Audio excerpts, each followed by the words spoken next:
আজিকালি তেওঁ ভালদৰে কথা নকয় মোৰ লগত, মেছেজৰ ৰিপ্লাইও নিদিয়ে। আৰু যেতিয়া মই ইয়াৰ কাৰণ সুধিছিলোঁ তেতিয়া মই বেয়া বুলি কৈছিল। তোমাৰ পৰা আঁতৰি ৰাখিব ধৰিছা মোক, আৰু তুমি নিজেই কোৱা মই তোমাৰ পৰা আঁতৰি যাবলৈ ধৰিছোঁ বুলি। তুমি আগতকৈ বহুত চেঞ্জ হৈ গৈছা, আৰু তুমি মোক কোৱা মই আগৰ নিচিনা হৈ থকা নাই বুলি। তোমাক হেৰুৱাবলৈ ভয় লাগিব ধৰিছে।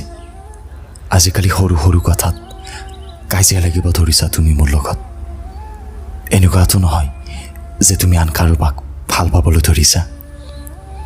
জীৱনে বহু কথাই শিকালে, কিন্তু আজিলৈকে জীৱনত মানুহ চিনি পাবলৈ নিশিকিলোঁ।